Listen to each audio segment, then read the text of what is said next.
മുല്ലപ്പെരിയാർ അണുബോം പ്രതിഷേധം ആദ്യം മുതലേ പതനം, ലക്ഷം 35 തിരുവായിൽ ഇളിപഴവും തിരികി എന്ന് പറഞ്ഞിട്ടുള്ളൊരു സാധനമാണ്. സൈലന്റ് ആണ്, ഞാൻ ഉൾപ്പെടെ എന്നുള്ളവരുടെ കാര്യം പറയണം. ഞാൻ പറഞ്ഞു ആരുടെ നേരെ വിരൽ ചൂണ്ടുന്നല്ല, നമ്മളാണ്. കാലെടുത്തു വെച്ച് വിഷാദത്തിൻ പടി ചവിട്ടി സ്വയം ഭോഗമെന്നെനിക്ക് കാർന്നു തിന്നും രോഗമായി എന്ന് പറഞ്ഞിട്ടുള്ള വരികളൊക്കെയാണ് പറയുന്നത്. എനിക്കെപ്പോഴോ സംഭവിച്ച ഒരു എന്ന് കരുതുന്ന കാര്യം പറഞ്ഞു കഴിഞ്ഞാൽ എനിക്ക് പലപ്പോഴും അതൊരു ഫീൽ ചെയ്യാൻ തുടങ്ങിയിട്ടുണ്ട്. എപ്പോഴോ നടന്ന ഒരു ചൈൽഡ് അബ്യൂസും കാര്യങ്ങളും വേടം പറഞ്ഞു വെക്കുന്ന കാര്യങ്ങൾ തന്നെ ആ വരികളിലെ ഒരു കണക്ഷൻ ഉണ്ടല്ലോ. ഒരു പാട്ട് നമ്മളിലേക്ക് എത്തുന്നത് അതിന് പൊതുവായിട്ടുള്ള ഒരു സബ്ജക്റ്റ് വേണം. അത് ആദ്യം ഒരു പറഞ്ഞ വരീന രണ്ടാമത്തെ വരി താങ്ങ് വേണം. ആ താങ്ങ് ഓരോ വരികളിലും വേണം. ആ ഒരു കണക്ഷൻ ഇല്ലെങ്കിൽ ആൾക്കാർക്ക് കിട്ടില്ല, മുറിഞ്ഞു പോകും. വേടന് അത് ഭയങ്കര കൂടുതലാണ്.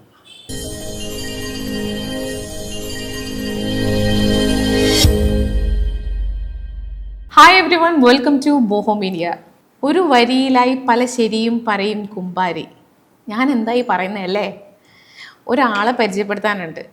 ഒരു കുറച്ച് ശതമാനം ആൾക്കാർക്ക് അല്ലെങ്കിൽ ഇൻസ്റ്റഗ്രാം യൂസേഴ്സിന് മാത്രം അറിയാവുന്ന ഒരു സെലിബ്രിറ്റി എന്ന് പറയാം. ഇൻസ്റ്റഗ്രാം സെലിബ്രിറ്റിയൊക്കെയാണ് എൻ്റെ കൂടെ ഇന്നുള്ളത്. Welcome to Bohomedia mister Kumbari. First തന്നെ, ഹൂ ആർ യു മാൻ? എൻ്റെ പേര് ബിനു എന്നാണ്. നാട്ടിൽ ബിനു എന്നാണ് വിളിക്കണത്. ബിനീഷ് എന്ന് ഒഫീഷ്യലി ഉള്ള പേര്. പിന്നെ എൻ്റെ സ്റ്റേജ് നെയിം കുമ്പാരി എന്നാണ്. എന്താണ് കുമ്പാരി? കുമ്പാരി എന്ന് പറഞ്ഞാൽ ഇപ്പൊ നമ്മൾ ഈ കുമ്പാരി എന്ന് വിളിക്കുന്ന അളിയൻ, മച്ചാൻ, ആ ഒരു ഇത് തന്നെയാണ്. കൂടുതലും കടപ്പുറം ഭാഗത്തായിട്ട് കുമ്പാരി, മച്ചാൻ എന്നുള്ളൊരു വിളിയുണ്ട്. അപ്പൊ കുമ്പാരി എന്ന് പറഞ്ഞാൽ ബഡ്ഡി, സുഹൃത്ത്, ഉറ്റ സുഹൃത്ത് എന്നുള്ള ഒരു രീതിക്കാണ് കുമ്പാരി. അത് തന്നെയാണ് ഏറ്റവും ബെസ്റ്റ് ആയിട്ടുള്ള ഒരു പേര്. ബിനു അല്ലേ? ബിനു. ബിനുവിലേക്ക് ഞാൻ എത്തുന്നതെന്ന് വെച്ച് കഴിഞ്ഞാൽ ഒരു വിഷ്വൽ, ഒരു വീഡിയോ കണ്ട് അതിൽ നിന്ന് എന്തോ ഈ വ്യക്തിയിലുണ്ട്, അല്ലെങ്കിൽ നിങ്ങളുടെ വരികളിൽ എന്തോ ഉണ്ട് എന്ന് വിചാരിച്ചിട്ടാണ് എത്തുന്നത്. അതിശക്തമായ ചില വാക്കുകൾ ഞാൻ കാണാറുണ്ട് താങ്കളുടെ വരികളിൽ. എന്താണ് അതിൻ്റെ ഒരു ബാക്ക് ഹിസ്റ്ററി? ഞാൻ എഴുതാൻ തുടങ്ങിയിട്ട് ഒരുപാട് നാളൊന്നും ആയിട്ടില്ല, കുറച്ച് നാളായിട്ടുള്ളു. പിന്നെ ചില കാര്യത്തെക്കുറിച്ച് പറയുമ്പോൾ നമ്മൾ ഭയങ്കര സ്ട്രോങ് ആയിട്ടുള്ള വാക്ക് തന്നെ ഉപയോഗിക്കണം. അത് ചില സമയങ്ങളിൽ നമ്മൾ അറിയാതെ തന്നെ വരുന്നതാണ്. എഴുത്തിൻ്റെ ഒരു മൂഡുണ്ടല്ലോ, ആ മൂഡിൽ അറിയാതെ തന്നെ വരുന്നതാണ്. അങ്ങനെ ഒറ്റ ഇരിപ്പിലാണോ എഴുതുന്നത്? ഇല്ല, അങ്ങനെ ഒരു പാട്ടും എഴുതിയിട്ടില്ല. ഇപ്പം മിനിഞ്ഞാന്നൊരു ട്രാക്ക് റിലീസ് ചെയ്യുന്നുണ്ട്, അത് നീ എന്ന് പറഞ്ഞിട്ട്. അത് 4 വർഷമായിട്ട് എഴുതിക്കൊണ്ടിരിക്കണം. നീ എന്ന് പറഞ്ഞിട്ട് ട്രാക്ക്. ഒരു പോസ്റ്റർ ഒക്കെ ഞാൻ അതൊരു 4 വർഷമായിട്ട് എഴുതിക്കൊണ്ടിരിക്കണം. 4 വർഷമായിട്ട് എൻ്റെ ബീറ്റ് ശരിയായില്ലായിരുന്നു. പിന്നെ ഇടക്ക് വെച്ചത് നിന്നുപോയി. പിന്നെ എൻ്റെ ജോലിയുടെ കാര്യങ്ങൾ അങ്ങനെ നിന്ന് പോയി. 4 വർഷമായിട്ട് വന്നൊരു പാട്ടാണ്. പിന്നെ ചില സോങ്ങുകൾ ഒരാഴ്ചയായിട്ട്. ഇപ്പൊ ഞാനെന്ന് പറയുന്ന ഒരു ട്രാക്ക് ഞാൻ ഒരു മണിക്കൂർ കൊണ്ട് എഴുതിയ, 1 മണിക്കൂർ കൊണ്ട്. പക്ഷെ അതിൽ കുറെ വരികൾ, ഒരു സോങ് എഴുതിക്കൊണ്ടിരിക്കുമ്പോൾ അതിൽ മാച്ച് ആകാത്ത കുറെ വരികൾ നമ്മുടെ മനസ്സിലേക്ക് വരും. ഇത് എനിക്ക് ഒരു ബുക്കിൽ എഴുതുമ്പോൾ അതിൻ്റെ ബാക്ക് പേജ്, അതായത് എക്സ്ട്രാ വരുന്ന വരികൾ ഞാൻ എല്ലാം അവിടെ എഴുതി വെക്കും. അത് എവിടെയെങ്കിലൊക്കെ പിന്നീട് യൂസ് ആവും. അപ്പൊ ഈ ഞാനെന്ന് പറയുന്ന ട്രാക്ക് ഈ എക്സ്ട്രാ വന്ന കുറച്ച് വരികൾ ഇതിനകത്ത് ആഡ് ചെയ്ത് അങ്ങനെ പെട്ടെന്ന് തീർന്ന, അതും പിന്നെ കലികാലം, ഇതൊക്കെ എല്ലാം പെട്ടെന്ന് തീർന്ന ട്രാക്കുകൾ. ഈ ട്രാക്ക്, വരികൾ എന്നൊക്കെ പറയുമ്പോഴും ബിനു എന്ന് പറയുന്ന വ്യക്തിയെക്കുറിച്ച് കൂടുതൽ അറിഞ്ഞു കാണത്തില്ലായിരിക്കും എല്ലാവർക്കും. എന്നാലും ഞാൻ പറയാം, ഇൻസ്റ്റഗ്രാമിൽ അത്യാവശ്യം നല്ല രീതിയിൽ റാപ്പ് വേർഷനിലുള്ള കുറച്ച് വരികൾ എഴുതി ഹിറ്റായിക്കൊണ്ടിരിക്കുന്ന ഒരു റാപ്പർ അല്ലെങ്കിൽ ഒരു പോയറ്റ് എന്നൊക്കെ പറയാം ബിനുവിനെ കുറിച്ച് അല്ലേ? ബിനു എന്താണെന്ന് ഞാൻ ഫസ്റ്റ് ചോദിക്കുന്നത്, ബിനുവിൻ്റെ പ്രൊഫൈലിൽ കണ്ട കാര്യങ്ങളാണ്. ഫാർമർ എന്നുള്ള രീതിയിൽ ഞാൻ കണ്ടു, ഷെഫ് എന്നുള്ള രീതിയിൽ കണ്ടു, ഒരു പോയറ്റ്, ഒരു റാപ്പർ. ഈ 4-ൽ ആരാണ് ബിനു? എനിക്ക് ഏറ്റവും കൂടുതൽ ഇഷ്ടമായിട്ട് തോന്നിയത് ഒരു കവിയായി ഇരിക്കുന്ന, അതായത് റാപ്പറിലേക്ക് ഞാൻ എത്തിയെന്ന് ചോദിച്ചു കഴിഞ്ഞാൽ ആ വഴിയിലാണ്. കവി നല്ല രീതിയിൽ ലിറിക്സ് എഴുതുമെന്നാണ് എൻ്റെ വിശ്വാസം. പക്ഷെ ഒരു റാപ്പറായെന്ന് ചോദിച്ചാൽ ഇതുവരെ ആയിട്ടില്ലെന്ന് വേണം എനിക്ക് പറയാൻ ഉള്ളത്. എഴുതിയ വരികളാവട്ടെ അത് പാടിയും തന്നെ പോസ്റ്റ് ചെയ്തിട്ടുണ്ട് അല്ലേ? അപ്പൊ അതൊരു റാപ്പ് വേർഷനിലാണ് പോയേക്കുന്നത്. എന്തുകൊണ്ടാണ് ആ ഒരു വേർഷൻ തന്നെ ചൂസ് ചെയ്യാൻ കാരണം? സംഗീതത്തിന്റെ പല തലങ്ങളും ഉണ്ടല്ലോ. ഉണ്ട്. ഞാനിപ്പോൾ സാധാരണ എഴുതണം എന്ന് പറഞ്ഞു കഴിഞ്ഞാൽ എഴുതിയിട്ട് ഒരു ബീറ്റ് ചൂസ് ചെയ്യുന്നതല്ല. ഒരു ബീറ്റ് എവിടെ നിന്നെങ്കിലും, ഇപ്പോൾ ഒരുപാട് പ്ലാറ്റ്ഫോം ഉണ്ട്. ഞാൻ കൂടുതൽ എടുക്കുന്നത് യൂട്യൂബിൽ നിന്നാണ്. യൂട്യൂബിൽ നിന്ന് ഒരു ബീറ്റ് സെലക്ട് ചെയ്തിട്ട് ഇപ്പം എഴുതുന്ന ഒരു മൂഡുണ്ടല്ലോ. ഇപ്പോൾ ഒരു എന്നെക്കുറിച്ചാണ് പറയുമെങ്കിൽ ഒരു സാഡ് സോങ് ആണെങ്കിൽ സാഡ് ടൈപ്പ് ബീറ്റ് എടുത്തിട്ട്, ഇപ്പോൾ ഭയങ്കര ഒരു ചില്ലിങ് ഇതാണെങ്കിൽ ആ ടൈപ്പുള്ള ബീറ്റ് എടുത്തിട്ടാണ് എഴുതുന്നത്. അങ്ങനത്തെ ഒരു ബീറ്റ് എടുക്കുന്നു, നമ്മൾ അതിനെ ഫോളോ ചെയ്തിട്ട് എഴുതുന്നു. അപ്പോൾ ഓൾറെഡി അതിനകത്തൊരു ചട്ടക്കൂടുണ്ട്, അതിൽ എഴുതി അങ്ങോട്ട് പോയാൽ മതി. അപ്പം അങ്ങനെയാണ് സാധാരണ ഞാൻ ചെയ്യുന്നത്. അതാണ് എന്നെ സംബന്ധിച്ചൊരു ഈസി. എൻ്റെ ചോദ്യം എന്താണെന്ന് വെച്ച് കഴിഞ്ഞാൽ, ഈ റാപ്പ് വേർഷൻ, അതായത് റാപ്പ് എന്ന് പറയുന്ന ആ ഒരു പാറ്റേണിലല്ലേ ഇപ്പം പൊയ്ക്കൊണ്ടിരിക്കുന്നത്, എന്തുകൊണ്ട് വേറൊരു പാറ്റേൺ ചൂസ് ചെയ്തിരുന്നില്ല? ഇതിനോടുള്ള പ്രിയം കൂടുതൽ ഉള്ളത് കൊണ്ടാണോ? റാപ്പ് എന്ന് പറഞ്ഞു കഴിഞ്ഞാൽ ഈ റാപ്പിനൊരു അടിച്ചമർത്തപ്പെട്ടവൻ്റെ ശബ്ദം എന്നൊക്കെ പറയാം റാപ്പ്. പിന്നെ ഒരു മെലഡി എന്നൊക്കെ പറഞ്ഞു കഴിഞ്ഞാൽ അത് കുറച്ചുകൂടി സ്ലോ ആകും, വാക്കുകളുടെ എണ്ണം കുറയും. ഒരാളെ തെറി പറയുമ്പോൾ പാടിക്കൊണ്ട് പറഞ്ഞാൽ നമുക്കത് അവിടെ കൊള്ളില്ല. അത് പറയണം, കണ്ണി നോക്കി പറയണം, അപ്പോഴേ കിട്ടുള്ളൂ. ഈ റാപ്പ് എന്ന് പറഞ്ഞാൽ ഒരു പറച്ചിൽ തന്നെയാണത്. അതുകൊണ്ടിട്ടാണ് ഞാൻ ആ റാപ്പ് തിരഞ്ഞെടുക്കാൻ കാര്യം. പിന്നെ എനിക്ക് കംഫോർട്ടായിട്ട് തോന്നി. മ്യൂസിക്കലി എനിക്ക് ഒന്നും അറിയില്ല, അതുകൊണ്ട് തന്നെയാണ് റാപ്പ് തിരഞ്ഞെടുക്കാൻ കാര്യം. അത് നല്ല രീതിയിൽ റെൻഡർ ചെയ്യുന്നുണ്ട്, മീൻസ് നല്ല രീതിയിൽ പാടുന്നുണ്ട് റാപ്പ്. അത് കേൾക്കുമ്പോൾ ഒരു റാപ്പറാണെന്ന് ഒരു ചെറിയ ഒരു റാപ്പ് വേർഷനിൽ തന്നെയാണ് പാടുന്നത്. അപ്പം അതുകൊണ്ടാണ് ഞാൻ ചോദിച്ചത് ഈ ഒരു കാര്യം. എനിവേയ്സ്, ഈ ഒരു കഴുത്തിൽ ഒരു ലോക്കറ്റ് കണ്ടു. ഇതിന്റെ ഈ ലോക്കറ്റ് തന്നെയല്ലേ കുമ്പാരിയുടെ ലോഗോ? അതിന്റെ ലോഗോ ഇത് തന്നെയാണ്.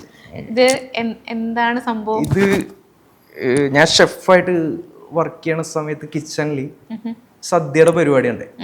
അപ്പൊ ഒരു കട്ടിയുള്ള ഒരു ചിരട്ട കിട്ടി. അത് തന്നെയാണ്. ഞാൻ നേരത്തെ തന്നെ കുറച്ച് ചിരട്ടയൊക്കെ കട്ട് ചെയ്തിട്ട് സ്കൂളിൽ പഠിക്കുമ്പോൾ കസേരകള്, ടേബിളുകള്, അങ്ങനെ കുറച്ച് സാധനങ്ങളൊക്കെ ഉണ്ടാക്കുമായിരുന്നു. അപ്പൊ ഇത് കിട്ടിയപ്പോഴേക്കും ഞാൻ ജസ്റ്റ് ഒരു ലോക്കറ്റ് ഉണ്ടാക്കി, ഡിസൈൻ ഉണ്ടാക്കി അത് കഴുത്തിട്ടു. ആ സമയത്തൊക്കെ ഞാൻ എഴുതുന്നുണ്ട്. ഒരു 4-5 വർഷം.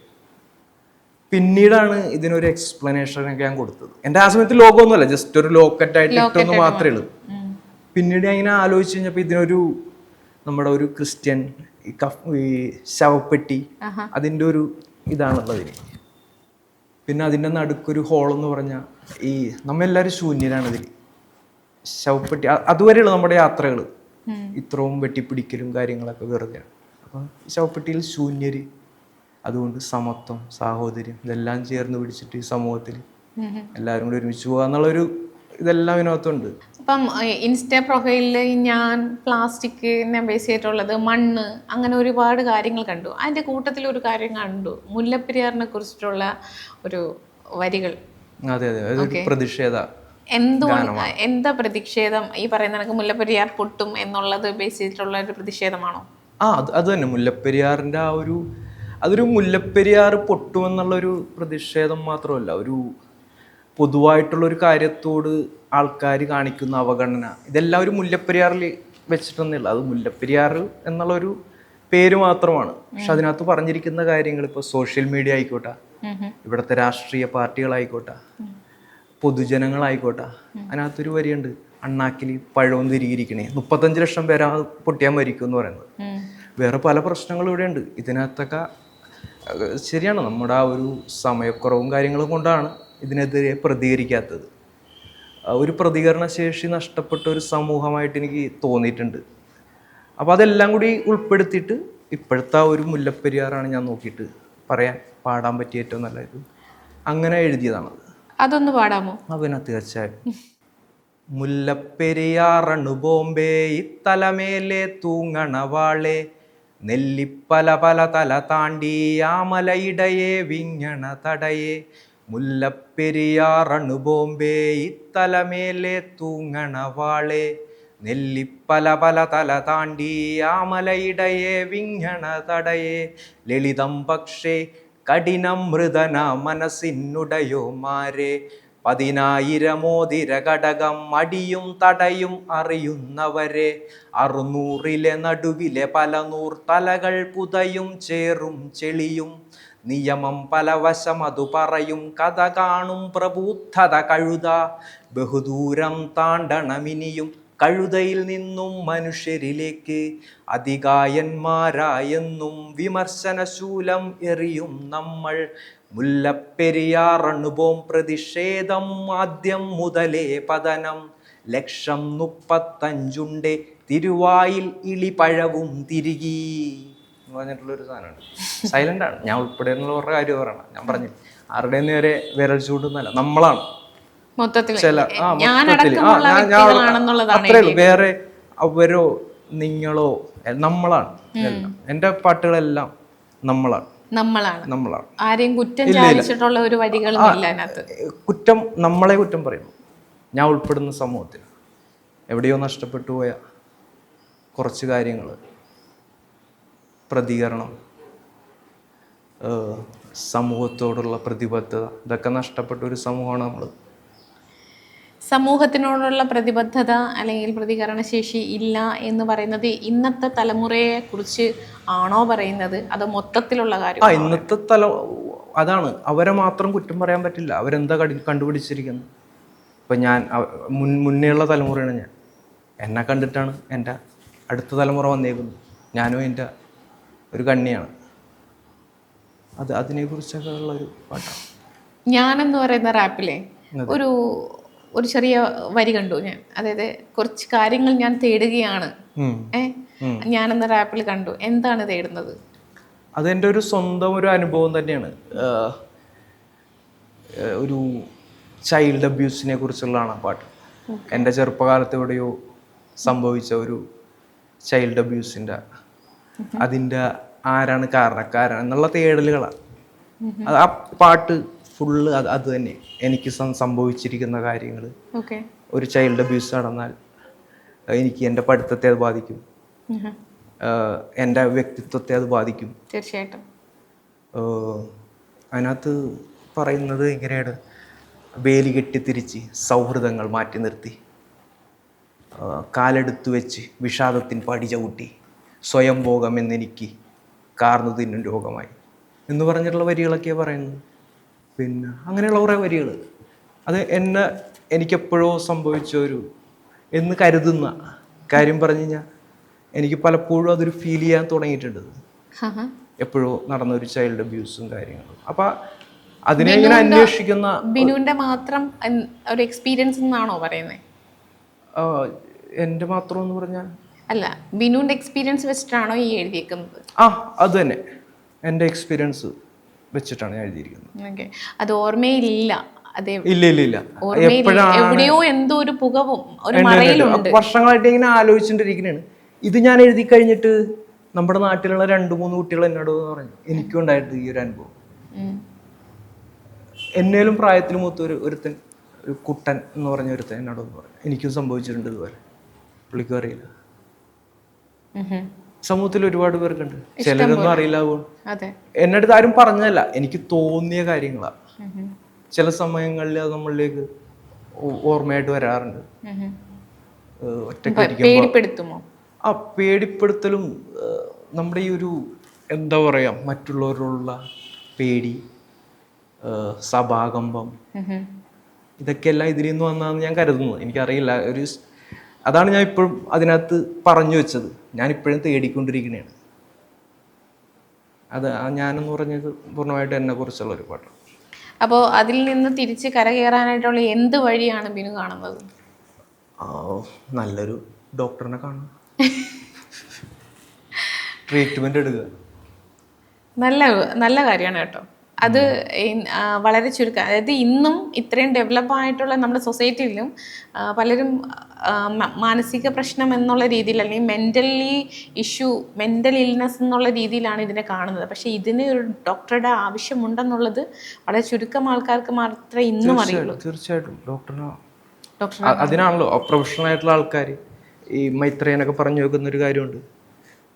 നമുക്ക് നമ്മുടെ കൂട്ടുകാരിലേക്കോ അവരിലേക്കോ പറഞ്ഞു കഴിഞ്ഞാൽ ഇവർ നാട് മുഴുവൻ നടന്ന് പറയും. അതിനാണ് പ്രൊഫഷണൽ ആയിട്ടുള്ള ആൾക്കാർ നമ്മുടെ സമൂഹത്തിലുള്ളത്, ഡോക്ടർമാരായിട്ട്. അവരാണ് നമ്മുടെ വിഷമങ്ങൾ പറയാം. അവർക്ക് അതിനുള്ള എല്ലാ പോംവഴികളും അവർ പറഞ്ഞു തരും. അതിൻ്റെ ഒരു ഇതിലാണ് ഞാൻ പറഞ്ഞത്. മൈത്രേന്റെ കാഴ്ചപ്പാടുകൾ അല്ലെങ്കിൽ മൈത്രേന്റെ ഒരു കാര്യവും പറഞ്ഞിട്ടുണ്ടായിരുന്നു, ഇൻസ്റ്റയിൽ ഞാൻ കണ്ടിട്ടുണ്ടായിരുന്നു. അപ്പൊ മൈത്രേന്റെ കാഴ്ചപ്പാടുകളോടൊക്കെ എങ്ങനെയാ യോജിക്കുന്നുണ്ടോ? മൈത്രേൻ പറഞ്ഞു വെച്ച കുറെ കാര്യങ്ങളോട് എനിക്ക് യോജിപ്പാണ്. ഇന്നത്തെ സമൂഹത്തിനെ കുറിച്ചും പുള്ളി പറഞ്ഞിട്ടുണ്ട്. അല്ലെങ്കിൽ ഒരു ദാമ്പത്യ ജീവിതം അല്ലെങ്കിൽ ജീവിത ശൈലി ഇങ്ങനെ ആകണമെന്നൊക്കെ ഒരുപാട് മൈത്രേൻ പറഞ്ഞിട്ടുണ്ട്. അപ്പൊ അതിനോടെല്ലാം യോജിക്കുന്നുണ്ടോ? എല്ലാം യോജിക്കാൻ പറ്റില്ലല്ലോ, പക്ഷെ കൂടുതൽ പേഴ്സൻറ്റേജ് യോജിക്കുന്നുണ്ട്. അത് തന്നെ എൻ്റെ ഒരു പാട്ട് നോക്കിക്കഴിഞ്ഞാൽ പുള്ളിയുടെ എല്ലാ ഇന്റർവ്യൂകളും യൂട്യൂബിൽ ഞാൻ കണ്ടിട്ടാണ് ഞാനത് എഴുതിയേക്കുന്നത്. വെറുതെ എഴുതിയല്ല. എനിക്ക് ഈസി എന്ന് പറഞ്ഞു കഴിഞ്ഞാൽ പുള്ളി പറഞ്ഞിരിക്കുന്ന കാര്യങ്ങൾ ഒരു കാവ്യാത്മകമാക്കിയാൽ മാത്രം മതി.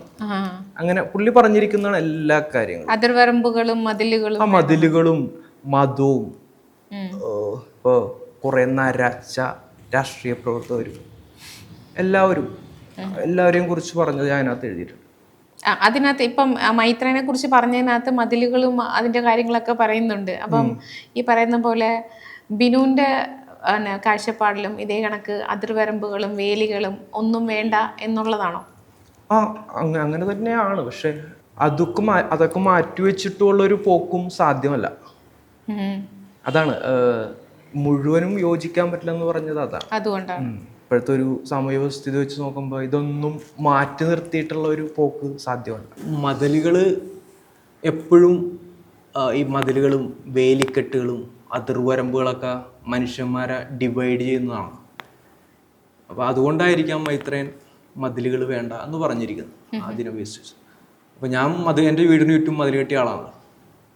അപ്പോൾ സ്വാഭാവികമായിട്ടും ഞാൻ അതിനെ ബ്രേക്ക് ചെയ്തു. അതൊന്ന് പാടാമോ? പിന്നെ തീർച്ചയായും. മതില് പൊങ്ങിടാതെ നാലുപാട് മയല് വേണം, കതിരിൽ അതിരുപാകിടാത്ത രക്ഷിതാവ് വേണം, യുദ്ധവെറിയിൽ ദൂർത്ത് കാട്ടിടാത്ത സഭകൾ വേണം, നിഴലിലല്ല തുല്യ സമതയുള്ള നിയമവും കഥകളല്ല നാവു നന്മ ശബദം എന്നൊക്കെ പറഞ്ഞിട്ട്. അപ്പം ഈ മതിലുകളെ കുറിച്ച് പറയുമ്പോൾ എൻ്റെ വീടിന് ചുറ്റും മതിലുണ്ട്. ഇതൊക്കെ പറയുമെങ്കിലും ഞാനും ഇതിൻ്റെയൊക്കെ ഭാഗമാണ്. അത് തന്നെ നേരത്തെ പറഞ്ഞത് നമ്മളാണ്, അല്ലാതെ അവരോ നിങ്ങളോ അങ്ങനെ ഒന്നുമല്ല. മണ്ണെന്ന് പറയുന്ന ഒരു കുറച്ച് വരികളും മണ്ണിനെ കുറിച്ചും കുറെ അതിനകത്തുള്ള വരികളാണെങ്കിൽ ഈ പറയുന്ന പോലെ അതിശക്തമായ വാക്കുകളാണ്. അത് ചെറിയൊരു വിപ്ലവം ഉണ്ടത്. അതും കൂടി ഒന്നായാലും തീർച്ചയായിട്ടും.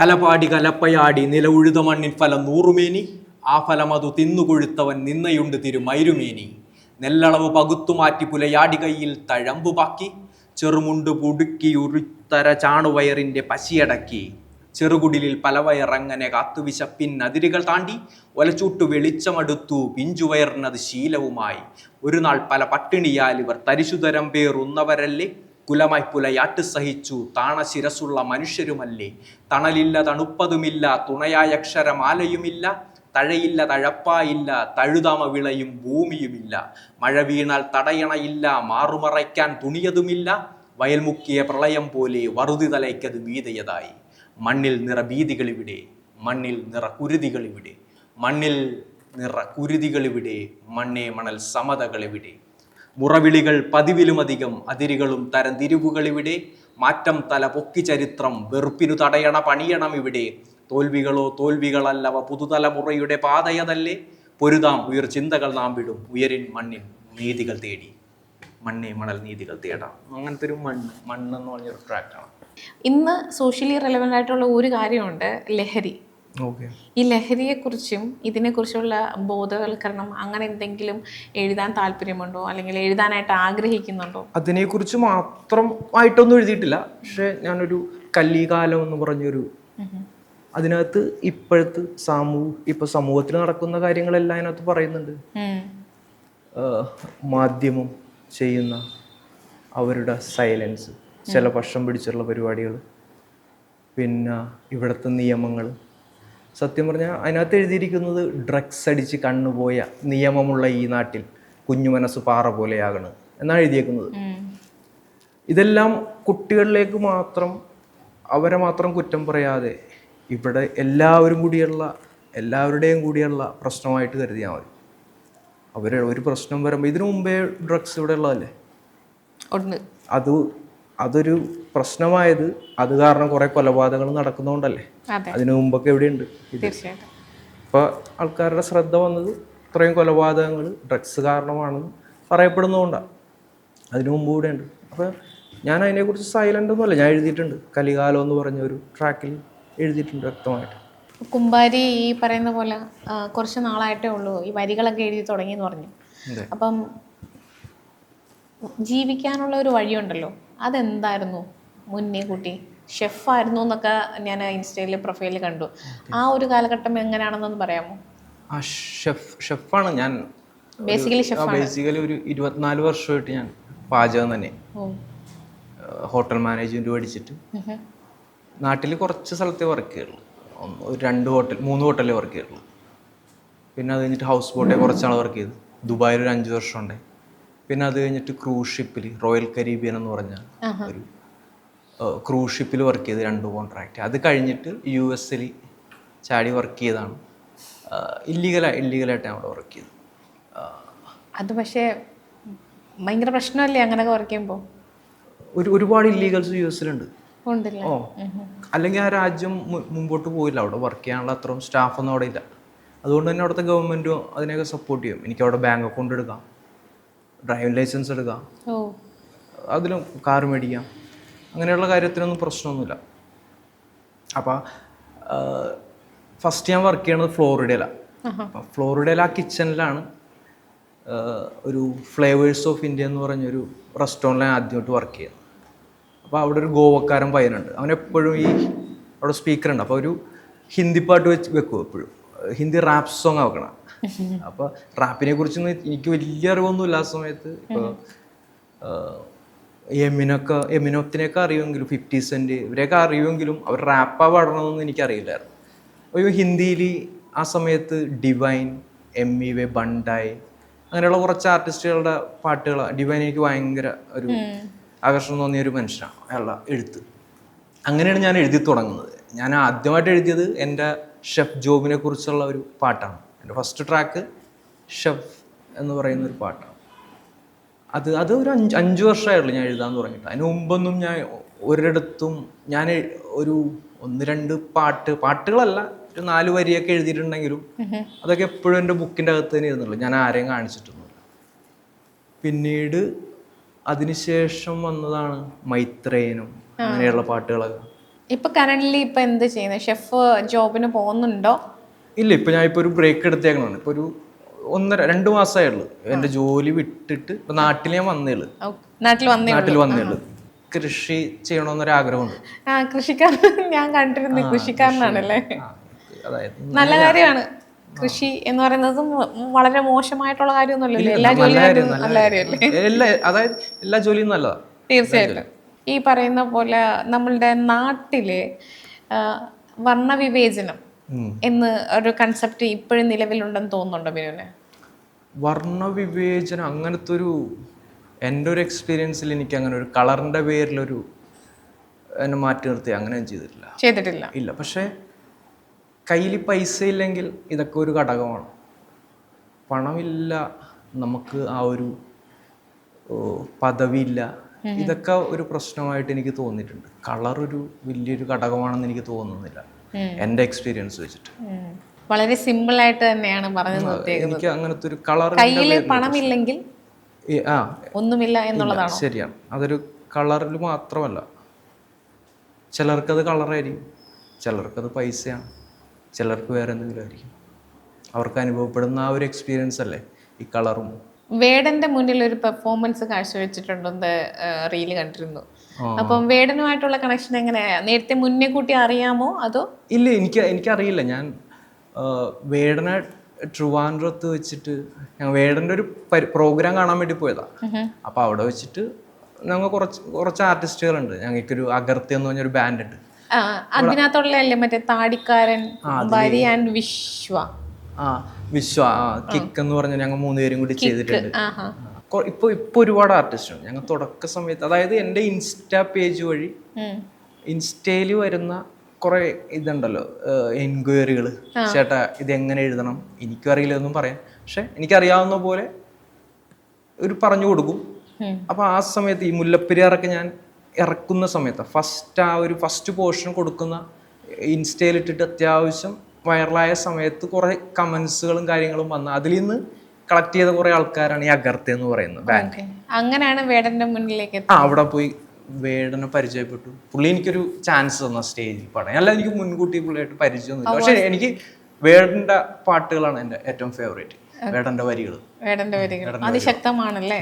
തീർച്ചയായിട്ടും. വേറെ അതുപോലെ എഴുതാൻ ആരുമില്ലെന്ന് എന്നെ പറഞ്ഞു. നമ്മുടെ നാട്ടില് റാപ്പ് വേർഷൻ എന്ന് പറഞ്ഞാൽ ഈ റാപ്പ് എന്ന് പറയുന്ന ഒരു കൈൻഡ് ഓഫ് സോങ്സ് വന്നിട്ട് വളരെ കുറച്ചേ ആയിട്ടുള്ളൂ അല്ലേ? ഇതിൻ്റെ തുടക്കം ആരിൽ നിന്നാണെന്ന് എനിക്ക് വ്യക്തമായിട്ട് അറിയില്ല. പക്ഷെ ഞാൻ കേട്ടു തുടങ്ങുന്ന സമയത്ത് ഇപ്പൊ ഞാൻ നേരത്തെ പറഞ്ഞല്ലോ കിച്ചണിൽ നിന്ന്, അങ്ങനെ ഞാൻ ചെറുതായിട്ട് എഴുതി തുടങ്ങിയപ്പോൾ മലയാളത്തിൽ ആരെങ്കിലും ഉണ്ടോ എന്ന് നോക്കുമ്പോൾ ഇവിടെ ഒരുപാട് ആൾക്കാരുണ്ട്. ഞാൻ എഴുതുന്നതിന് വർഷങ്ങൾക്ക് മുമ്പേ ഫെജോ, തിരുമാലി, അദുലസ്കോഡ്, പിന്നെ അത് ആരും അറിയാതെ പോയ ഒരു ആർട്ടിസ്റ്റാണ്.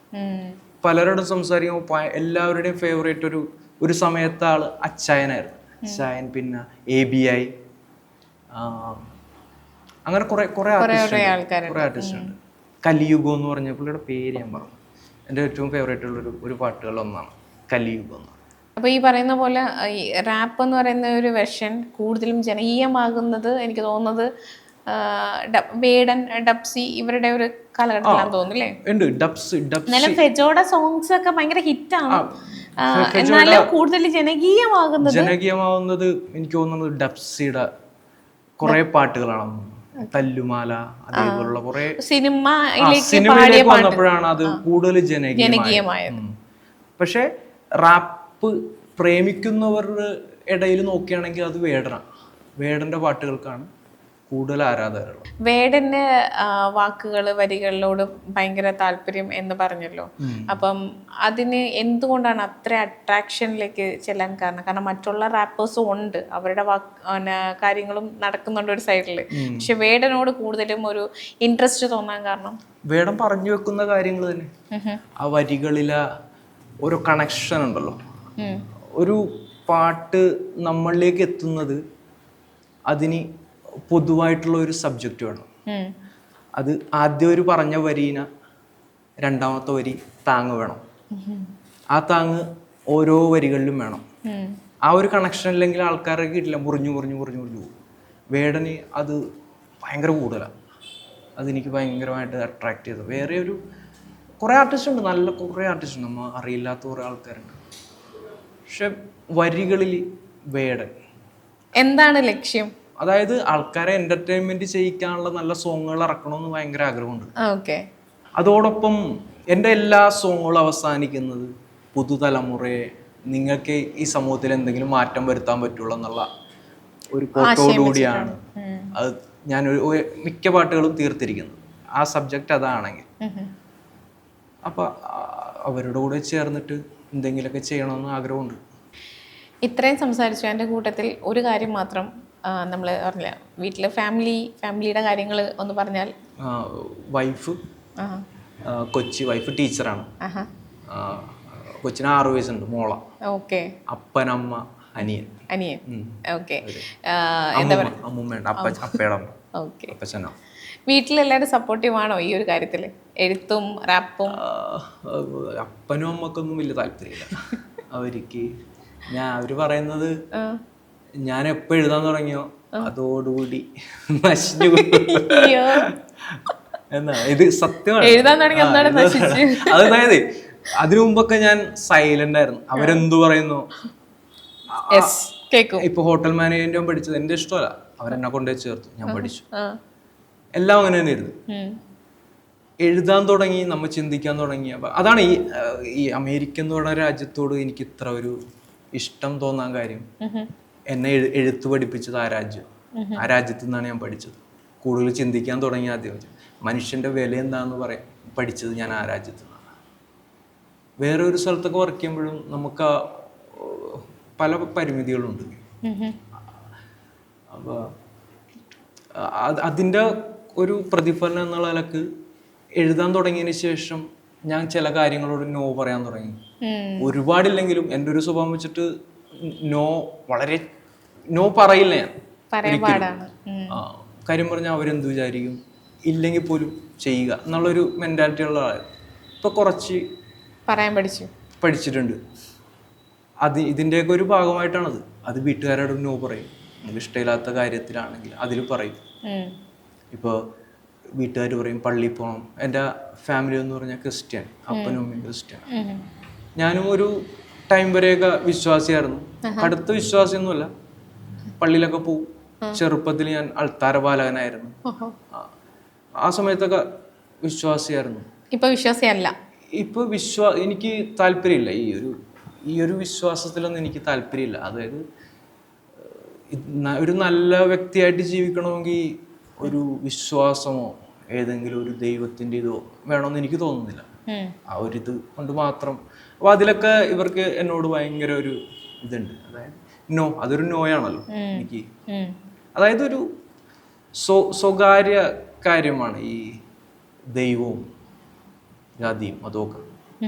അത് അവിടെ നിർത്തിയാൽ മതി എന്നുള്ളൊരു ചിന്താഗതിയാണ് എനിക്ക്. അതിൻ്റെതായിട്ടുള്ള കുറേ അനിഷ്ടങ്ങൾ വീട്ടിൽ നിന്ന്. ബന്ധങ്ങളുടെ ഒരു കെട്ടുപാട് അല്ലെങ്കിൽ ബന്ധങ്ങൾ എന്ന് പറയുമ്പോഴത്തേക്ക് ആദ്യമേ മനസ്സിൽ വരുന്ന ചിന്ത എന്താ? എനിക്ക് ചില സമയത്തൊക്കെ തോന്നിയിട്ടുള്ളത് നമ്മുടെ സ്വാതന്ത്ര്യത്തിനൊക്കെ ചില സമയത്ത് ഇതൊക്കെ ഒരു വിലങ്ങുതടിയായിട്ട് വരും. അതൊന്നും മാറ്റിയിട്ട് മുമ്പോട്ട് പോലും നടക്കില്ല. കാര്യം പറഞ്ഞാൽ അവരെയൊക്കെ നമ്മൾ ഈ രീതിയിലൊക്കെ ആയത് അതിൻ്റെ ഒരു ഘടകം അവരാണ്. അപ്പോൾ അവരെയൊക്കെ ചേർത്ത് പിടിച്ചിട്ട് മുമ്പോട്ട് പോവുക. അതൊരു ബന്ധനമായിട്ട് കരുതിയാൽ ഒരു ബന്ധനമാണ്. അപ്പോൾ ഈ പറയുന്ന പോലെ കുമാരി താങ്കളുടെ ഒരു യാത്ര ഉണ്ടല്ലോ, ഷെഫ്, ആ ലൈഫ്, റോയൽ കരീബിയൻ, അങ്ങനത്തെ ഉള്ള ഒരു യാത്ര ഉണ്ടല്ലോ, അതിനെക്കുറിച്ചൊന്ന് പറയാൻ പറ്റുമോ? ഞാൻ ആദ്യം ദുബായിൽ ഒരു 5 വർഷം ഉണ്ടായി. അത് കഴിഞ്ഞിട്ട് ഷെഫായിട്ട് 5 വർഷം ദുബായിൽ 2-3 ഹോട്ടൽസിൽ വർക്ക് ചെയ്തു. അത് കഴിഞ്ഞിട്ട് അവിടെ ഞാൻ ഒരു ഇന്റർവ്യൂവിന് പോയി. റോയൽ കരീബിയൻ എന്ന് പറഞ്ഞൊരു ക്രൂസ് ഷിപ്പ് US ബേസ് ഉള്ള ഒരു കമ്പനിയായിരുന്നു. അങ്ങനെ ദുബായിൽ നിന്ന് തന്നെ വിസയൊക്കെ കിട്ടി. അവിടെ നിന്ന് US പോയി. അവിടെ 2 കോൺട്രാക്റ്റ് ഞാൻ ചെയ്തു. ഒരു കോൺട്രാക്റ്റിന് 8 മാസം. അങ്ങനെ 2 കോൺട്രാക്റ്റ് ഞാൻ ചെയ്തു. 2 കോൺട്രാക്റ്റ് എന്ന് പറയുമ്പോൾ 8 മാസം കഴിഞ്ഞിട്ട് നാട്ടിൽ പോവാം. ഒരു 3 മാസത്തെ വെക്കേഷൻ കഴിഞ്ഞിട്ട് തിരിച്ച് 8 മാസം ചെയ്തു. പിന്നെ തിരിച്ച് നാട്ടിൽ പോയി. തിരിച്ച് നാട്ടിൽ പോയി കഴിഞ്ഞപ്പോഴേക്കും അതിനു മുമ്പ് 1ാമത്തെ കോൺട്രാക്ട് കഴിഞ്ഞപ്പോൾ എൻ്റെ കല്യാണം കഴിഞ്ഞു. അവിടുത്തെ ആ ഒരു കോൺട്രാക്ട് ബേസിൽ വർക്ക് ചെയ്യുന്ന സമയത്ത് എങ്ങനെ ഉണ്ടായിരുന്നു എക്സ്പീരിയൻസ്? ഒരു വർക്കിംഗ് അവേഴ്സ് ഭയങ്കര കൂടുതലാണ്. അതായത് 8 മാസം എന്ന് പറഞ്ഞാൽ ഓഫില്ല, കണ്ടിന്യൂസ് നമ്മൾ വർക്ക് ചെയ്യണം. അതൊരു 9 മണിക്കൂറാണ് പറയുന്നതെങ്കിലും 13-14 മണിക്കൂറൊക്കെ ചില ദിവസങ്ങൾ. അത് ഡിപ്പെൻസ് മെനുവിൻ്റെ ഇതുപോലെ ഇരിക്കും. ചില ദിവസം ഒരു 120 പീസ് ടെൻഡർലോയിൻ, ഇപ്പോൾ ബീഫ് വെല്ലിംഗ്ടൺ ഉള്ളപ്പോഴൊക്കെ ഒരു 120 ടെൻഡർലോയിൻ്റെ പീസ് സിയർ ചെയ്ത് റോൾ ചെയ്യാനൊക്കെ ചിലപ്പോൾ ഒരുപാട് സമയം എടുക്കും. അപ്പോൾ ഈ 12-13 നിൽക്കില്ല. അതും ഇൻചാർജ് ആയിക്കഴിഞ്ഞാൽ 2ാമത്തെ കോൺട്രാക്റ്റ് ആയപ്പോൾ ഞാൻ സെക്കൻഡ് ഇൻചാർജ് ആയി. അപ്പോഴേക്കും നമ്മുടെ വർക്ക് ലോഡ് ഭയങ്കരമായിട്ട് കൂടാൻ തുടങ്ങി. രാവിലെ മീറ്റിങ്ങിന് പോകണം 5 മണിക്ക് എഴുന്നേറ്റിട്ട്. അപ്പോൾ ഈ 14 അല്ല, അതിൽ കൂടുതലും ആകാൻ തുടങ്ങി. അങ്ങനത്തെ ഒരു ഇതായിരുന്നു. പിന്നെ ലോകം കാണാൻ പറ്റും. നമ്മുടെ ഞങ്ങളുടെ ഷിപ്പ് കൂടുതലും പോണത് കരീബിയൻ ഐലൻഡുകൾ, പിന്നെ അവിടെ സമ്മർ സീസൺ തുടങ്ങുമ്പോൾ ഇത് ക്രോസ് ചെയ്യും യൂറോപ്പിലേക്ക്. അപ്പോൾ ഇംഗ്ലണ്ടിൽ സൗത്ത് ആണ് നമ്മുടെ ഹോം പോർട്ട്.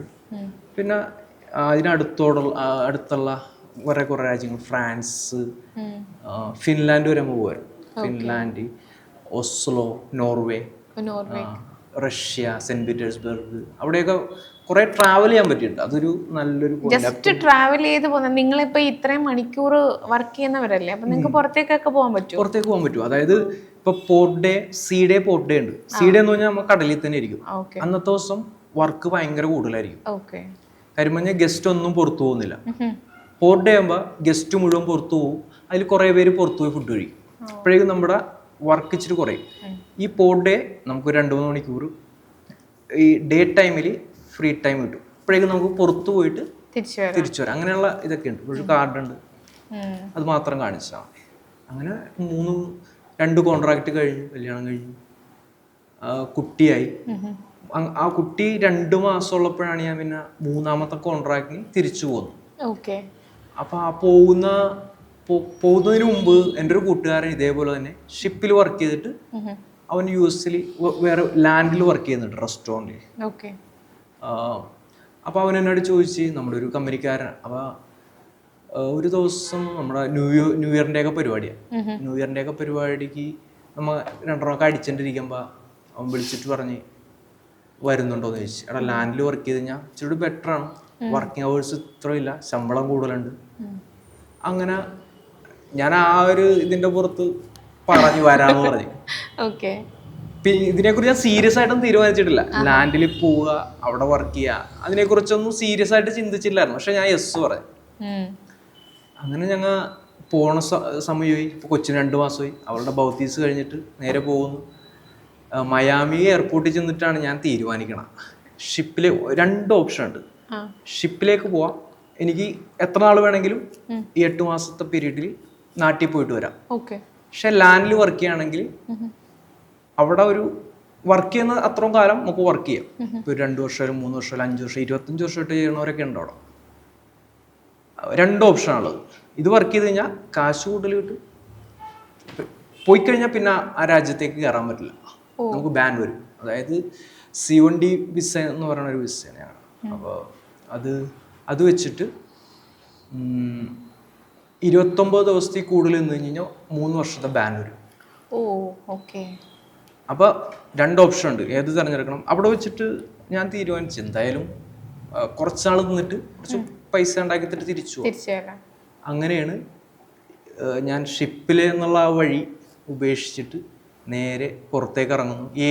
ഷിപ്പിൻ്റെ ഏജൻറ് ഉണ്ടാവും നമ്മളെ നോക്കിയിട്ട്, റോയൽ കരീബിയൻ്റെ ഒരു ബോട്ടൊക്കെ പിടിച്ചിട്ട് നമ്മൾ അവിടെ പോകാതെ നേരെ പുറത്തേക്ക് ഇറങ്ങുന്നു. അവിടെ കമ്പനിക്കാരൻ വരുന്നു. ഡബിൾ മൈൻഡ് ആയി, അങ്ങോട്ട് വേണേലും പോവാം.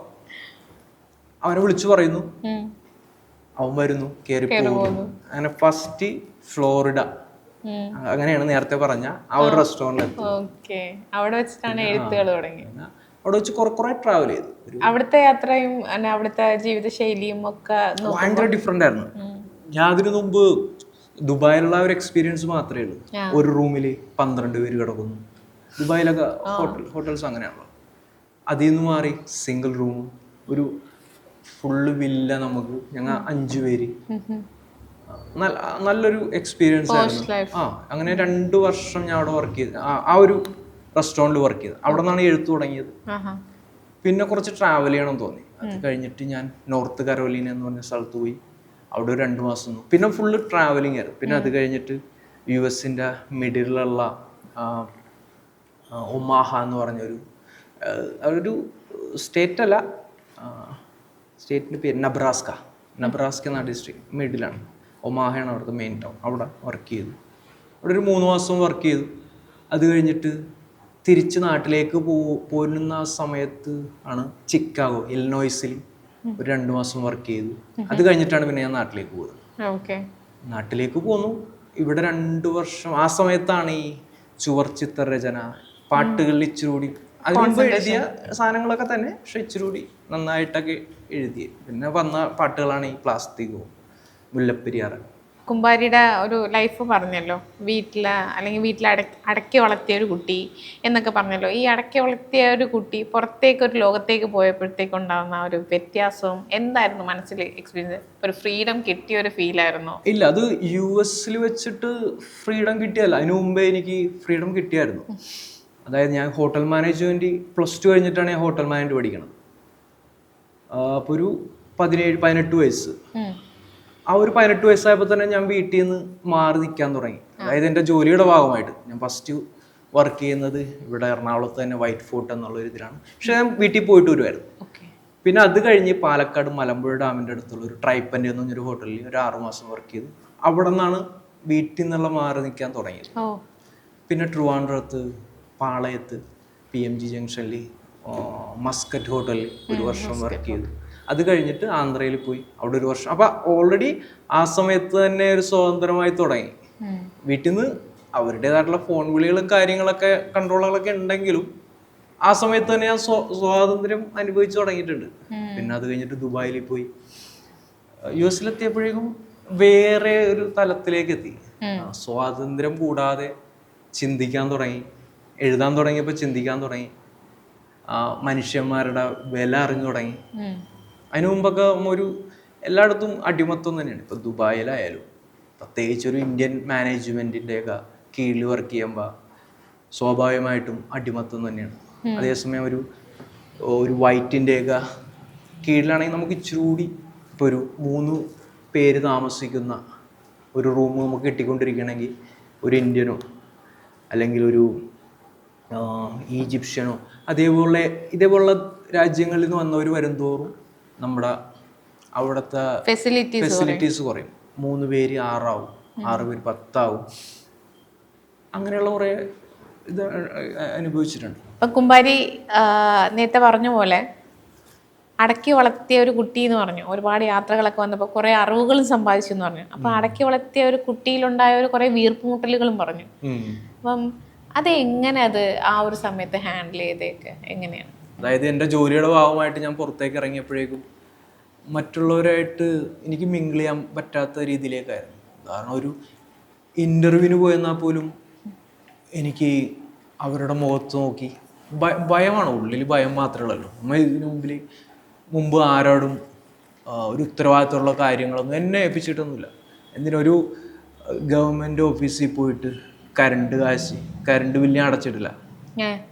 ഞാൻ എൻ്റെ ലൈഫിൽ ഞാൻ ഇതുവരെ അടച്ചില്ല. എനിക്ക് പേടിയാണ്. എൻ്റെ വീട്ടിൽ നിന്ന് ചെറുപ്പത്തിലൊക്കെ എല്ലാം ഇവർ തന്നെ നമുക്ക് ചെയ്ത് തന്നിട്ടേ പെട്ടെന്നൊരു ദിവസം ഒരു സമൂഹത്തിലേക്ക് ഇപ്പോൾ എൻ്റെ ജോലി ഹോട്ടൽ ഫീൽഡാണ്. അവിടെ എത്തിയിട്ട് നമ്മളിങ്ങനെ ഒന്നും അല്ലാത്തവനെ പോലെ ആവുന്നു. നമ്മുടെ കൂടെ നിൽക്കുന്ന കൂട്ടുകാരൊക്കെ അവിടെ അണ്ണന്മാരെന്ന് എല്ലാവരും ഷെഫ്മാരെയൊക്കെ അണ്ണന്മാരെന്ന് വിളിക്കും. തിരുവനന്തപുരത്ത് എല്ലാവരും കൂളായിട്ട് സംസാരിക്കുന്നു, കമ്പനിയാവുന്നു. ഞങ്ങളെപ്പോലുള്ള 2 പേര് മാത്രം ഇങ്ങനെ പുറകോട്ട് എന്ത് സംസാരിക്കണം, എന്ത് ചെയ്യണമെന്ന് പറയണം. അതൊരു ഈ സഭാകമ്പം എന്നൊക്കെ പറയണത് അതൊക്കെ തന്നെയാണ്. എനിക്ക് ഭയങ്കര സ്വഭാവമുള്ള മനുഷ്യനാണ്. ഒരു 4 പേര് എന്തിനു പുതിയ കാണുന്ന ആൾക്കാരല്ല, എൻ്റെ ഉറ്റ സുഹൃത്തുക്കളുടെ കൂടെ ഒരു 4 പേരുടെ കൂടെ ഇരുന്ന് കഴിഞ്ഞാൽ ഒരു സെൻറ്റൻസ് തീർത്ത് പറയാൻ പറ്റാത്ത ഒരവസ്ഥയൊക്കെ എനിക്ക് ഉണ്ടായിരുന്നു. ഒരു തമാശ ആയിക്കോട്ടെ, അത് ചില സമയങ്ങളിൽ ഈ ഹോർമോൺ ചേഞ്ചസ് എന്ന് പറയല്ലേ, അതായത് ഇപ്പോൾ ഒരു വീക്കിലി ചിലപ്പോൾ ഒരു 1-2 ദിവസങ്ങളിൽ നമ്മൾ ഭയങ്കര എനർജറ്റിക് ആയിരിക്കും. അതായത് 10 പേര് വന്നാലും നമുക്ക് സംസാരിക്കാൻ പറ്റും. പക്ഷെ ബാക്കിയുള്ള 5 ദിവസങ്ങളിൽ നമ്മൾ ഭയങ്കരമായിട്ടും ഒരു സെൻറ്റൻസ് നമുക്ക് പറഞ്ഞു തീർക്കാൻ പറ്റില്ല. കാര്യം പറഞ്ഞാൽ പേടിയാണ്. അതൊക്കെ ഒരുപാട് അനുഭവിച്ചിട്ടുണ്ട്. ഇപ്പോൾ വർക്ക് സ്ഥലത്തായാലും ഒരുപാട് അനുഭവിച്ചിട്ടുണ്ട്. അപ്പോൾ ഇന്നിപ്പം ഇതേ കണക്ക് തന്നെയാണ് ഒരു പറ്റം കുട്ടികൾ ജീവിക്കുന്നതെന്ന് പറയാം. അങ്ങനെയുള്ള ആ ജീവിക്കുന്ന കുട്ടികളല്ല, അവരുടെ പേരൻസിനുണ്ടല്ലോ, അവരോട് എന്താണ് പറയാനുള്ളത്?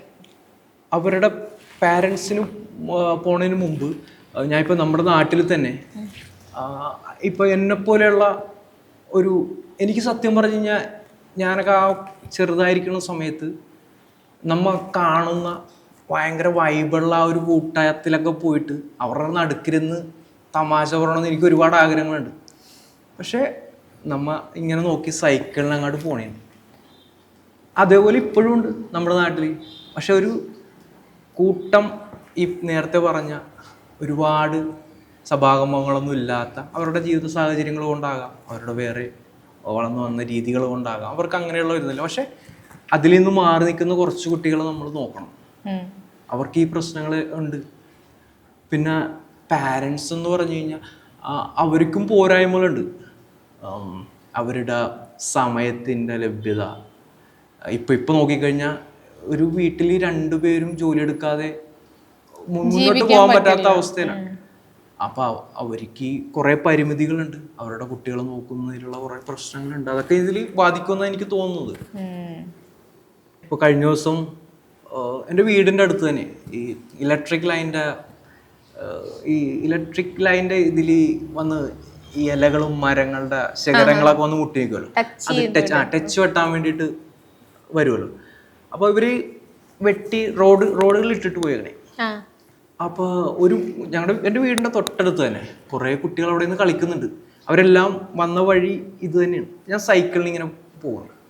സൈക്കിളിൽ പോകുമ്പോൾ ഒരു കുട്ടി പോലും ആ ഒരു കൊമ്പ്, അത്യാവശ്യം വലുതാണ്, കൊന്നയുടെ കൊമ്പ, അതൊന്നും എടുത്ത് സൈഡിലേക്ക് മാറ്റിയിടാനുള്ള അവർക്ക് അവരുടെ മൈൻഡ് സെറ്റ് ഇല്ലാതൊന്നും. ഇതൊക്കെ ഒരു നോർമൽ കാര്യമായി ഒരാൾ വണ്ടിയായിട്ട് പോകുമ്പോൾ അതൊന്ന് നിർത്തി എടുത്തിട്ട് മാറ്റുക, അതൊക്കെ എവിടെയോ നമുക്ക് നഷ്ടപ്പെട്ടു പോയെന്ന് എനിക്ക് തോന്നിയിട്ടുണ്ട് ഇപ്പോഴത്തെ കുട്ടികൾക്കൊക്കെ. അതിനൊക്കെ ഒരു മാറ്റം വേണം. സാമൂഹികമായിട്ടുള്ള ഒരു പ്രതിബദ്ധത, കടമകൾ, അവകാശങ്ങളെക്കുറിച്ച് മാത്രം പറയാതെ കടമകളും ചെയ്യണമെന്നുള്ളൊരു ഇതുണ്ട്. അത് കുട്ടികളെ വീട്ടിൽ നിന്ന് പഠിപ്പിക്കണം. സമൂഹത്തിൽ ഈ കുറ്റം പറയുന്നവരും കുറച്ച് സമയങ്ങൾ അവർക്ക് വേണ്ടിയിട്ട് പറഞ്ഞു കൊടുക്കണം. മലിനീകരണത്തിന്റെ കാര്യം പറയുമ്പോൾ പ്ലാസ്റ്റിക്കിന്റെ കാര്യത്തിൽ കുറെ കളക്ട് ചെയ്തിട്ട് കൊണ്ടുവരുന്നത് കണ്ടിരുന്നു, വിഷ്വല് കണ്ടിരുന്നു. അപ്പൊ ഈ പ്ലാസ്റ്റിക്കുകൾ എടുത്തിട്ട് എന്ത് ചെയ്യും? ഞാനത് ഇടക്ക് പോയിട്ടൊരു, എൻ്റെ വീട് കായലിന്റെ കണ്ടിരുന്നു വിഷ്വല്. അപ്പൊ ഇതിങ്ങനെ ഒഴുകി നടക്കും. അപ്പൊ എനിക്കത് കാര്യം പറഞ്ഞാൽ അതിന്റെ 10 or 20 ടൈംസ് അതിന്റെ താഴ്ത്തുണ്ട് പ്ലാസ്റ്റിക് ബാഗുകളായാലും. ഞങ്ങളുടെ ഇപ്പൊ ഏറ്റവും കൂടുതൽ ഡയപ്പറാണ്. ഡയപ്പർ ബാഗിലാക്കിയിട്ട് കെട്ടിയിട്ട് നേരെ റോഡിന്റെ സൈഡിലേക്ക് വരും. ഭയങ്കര ഈസിയാണ്. പക്ഷെ അത് അവിടെ പോയി കിടന്ന് അത് ചിലപ്പോൾ നശിച്ചു പോകും. കോട്ടൺ ആയതുകൊണ്ട് പ്ലാസ്റ്റിക് അതിനകത്ത് ഉണ്ടോ എന്ന് എനിക്കറിയില്ല. പക്ഷെ ഇത് കെട്ടി വെക്കുന്ന പ്ലാസ്റ്റിക്കുകൾ ഈ വെയിറ്റ് കാരണം താഴത്തേക്ക് പോകും. അത് എത്ര ഉണ്ടാവും അതിൻ്റെ അടിയിൽ? മുകളിൽ കിടക്കണ കുപ്പി മാത്രമേ ഞാൻ പെറുക്കിയിട്ടുള്ളൂ. അതും 2 മണിക്കൂർ കൊണ്ട് പെറുക്കിയിട്ടാണ് ആ ഒരു ചെറിയ വെള്ളം നിറഞ്ഞത്. അത് കൊണ്ടുവന്ന് അത് ആരെങ്കിലും പെറുക്കി കൊണ്ടുപോകും. ആ പ്ലാസ്റ്റിക്കിന് വിലയുള്ള 17 രൂപ. ആ സമയത്ത് 17 രൂപയാണ്. ഏതോ ഒരു ചേട്ടൻ വന്ന് എടുത്തോണ്ട് പോയി. 5 കള്ള കോക്കാൻ അതിന്റെ ഒരു പോസ്റ്റർ ഉണ്ട് പ്രൊഫൈലില്. എന്താ സംഭവം? അത് ഞാൻ ആദ്യമായിട്ട് എഴുതിയൊരു സിനിമയില. അതിൽ 2 സോങ് ഞാൻ എഴുതിയിട്ടുണ്ട്. ഒരു ഗില്ലാപ്പി സോങ്. അത് അതിൻ്റെ ഒരു ഇംഗ്ലീഷ് വേഴ്സും ഉണ്ട്, പിന്നെ ഒരു മലയാളം ഉണ്ട്. അതിന്റെ മലയാളം എഴുതിയ ഞാൻ പാടിയിട്ടുണ്ട്. വേറെ 3-4 പേര് ചേർന്നിട്ടാണ് പാടിയിട്ടുണ്ട്. പിന്നെ വേറൊരു ട്രാക്ക് കൂടി ഞാൻ അതിൽ എഴുതിയിട്ടുണ്ട്. ഈ മണികണ്ഠൻ ആചാര്യയുടെ ഇൻട്രോ സോങ് എന്ന് പറഞ്ഞിട്ടാണ് കിടക്കുന്നത്. 2 സോങ്. മണികണ്ഠൻ ചേട്ടനാണ്, മണികണ്ഠൻ അയ്യപ്പ, പുള്ളി തന്നൊരു ചാൻസ് ആണ്. എന്നല്ല, അപ്പൊ സിനിമയിൽ ഒരു ചെറിയ എൻട്രി കുറിച്ചു. തീർച്ചയായിട്ടും ഭയങ്കര സന്തോഷമുള്ള ഒരു സമയമായിരുന്നു. അതെ. അങ്ങനെ ഈ പറയുന്ന പോലെ സിനിമയിലേക്ക് ഇനി അവസരങ്ങൾ വരികയാണെങ്കിൽ ഫുള്ളി ഫ്ലെഷ്ഡ് ആയിട്ട് അതിനകത്ത് കോൺസെൻട്രേറ്റ് ചെയ്യോ? തീർച്ചയായിട്ടും. എന്നെ കൊണ്ട് എഴുതാമെന്ന് തോന്നുന്ന ഒരു സബ്ജക്റ്റാണ് തീർച്ചയായിട്ടും ഞാൻ എഴുതും. എല്ലാ സബ്ജക്റ്റും എല്ലാവർക്കും എഴുതാൻ പറ്റില്ലേ? എന്നെ കൊണ്ട് എഴുതാൻ പറ്റുന്നതാണ്. ഞാൻ ഒരു വേറെ ആരെങ്കിലും എന്നെ കൊണ്ട് എഴുതിപ്പിക്കാൻ നോക്കണേ, ഞാൻ ആദ്യം എന്നെ കൊണ്ട് ചെയ്യാൻ പറ്റുന്നതാണോ എന്ന് ഉറപ്പുവരുത്തണം. അതിനുള്ള സാധനങ്ങൾ എൻ്റെ നിഘണ്ടുവിലുണ്ട, വാക്കുകൾ, അതിൻ്റെ ചിന്തകൾ എൻ്റെ മനസ്സിൽ വരുന്നതാണോ, അതൊക്കെ നോക്കിയിട്ട് എഴുതുന്നതായിരിക്കും ഏറ്റവും ബെസ്റ്റ് എന്ന് എനിക്ക് തോന്നുന്നത്.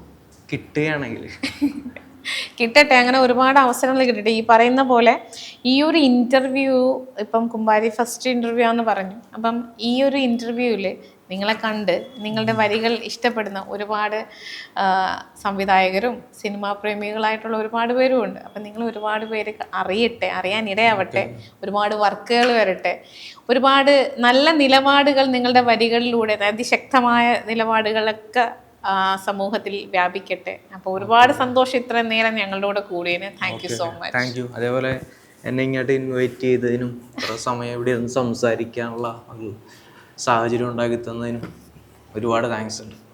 പോകുന്നതിന് മുമ്പ് നമുക്ക് ഒരു പാട്ടും കൂടെ ആവാം അല്ലേ? പിന്നെ തീർച്ചയായിട്ടും. ഇത് നേരത്തെ പറഞ്ഞ ഞാനെന്ന് പറഞ്ഞ ട്രാക്കാണ്. ഓക്കെ. റീസെൻ്റ്ലി എഴുതിയത്. ഞാൻ അന്ധകാരമേ അനന്തതയിൽ ഏകനായി ഞാൻ, ചിന്തഭാരം പേറി അന്തരംഗം ശൂന്യനായി ഞാൻ, വഞ്ചകന പിഞ്ചു പീഡകനെ തേടിടുന്നു ഞാൻ ഞാൻ ഞാൻ ഞാൻ കുഞ്ഞുനാളിലെന്നോ നേരിടേണ്ടി വന്ന ബാല്യ ചൂഷണത്തിൻ കരുവയുള്ളിലെരിയിൽ വാക്യം വരി നിറത്തി ഞാൻ ഞാൻ കൂളിപ്പടിച്ച പാഠമെന്നും എനിക്ക് മടുത്തു ആകി തോന്നി ഇഷ്ടം പാത്തുമാൻ്റെ യാടിൻ്റെ അടുത്ത് ഞാൻ വേലി കെട്ടി തിരിച്ചു സൗഹൃദങ്ങൾ മാറ്റി നിർത്തി കാലെടുത്തു വെച്ചു വിഷാദത്തിൻ പടി ചവിട്ടി സ്വയം ഭോഗമെന്നെനിക്കു കാർന്നു തിന്നും രോഗമായി കുഴിഞ്ഞ മിഴിയിൽ കണ്ണീർ തളം കെട്ടി ഉപ്പു ബാക്കിയായി കളിയും ചിരിയും മരുവിൽ മഴ കണക്കെ നിഷിതമായി കരയുന്നൊമ്പരങ്ങൾ ആർത്തു ചിരിച്ചു മറച്ചു ഞാൻ സ്ത്രീയെ നിന്നെ 4 പണത്തിൻ ഭോഗവസ്തുവാക്കി ഞാൻ തലകുനിച്ചീ ഞാൻ തലതെറിച്ചീ ഞാൻ വഴിപിഴച്ചീ ഞാൻ തലപനിച്ചീ ഞാൻ. അങ്ങനെ ഒരു ഞാനൊന്നും എന്നെ കുറിച്ചുള്ള ഒരു പാട്ടാണത്. അടിപൊളി അടിപൊളി. അതിനകത്ത് എന്താ പറയാ, ഈ പറയുന്നവർക്ക് വരികളൊക്കെ വളരെ ശക്തമാണ്, വാക്കുകളൊക്കെ വളരെ ശക്തമാണ്. എന്നെ കുറിച്ചുള്ള പാട്ടല്ലേ സ്വാഭാവികമായിട്ടും. അപ്പോൾ ഒരുപാട് സന്തോഷം. Thank you thank you so much.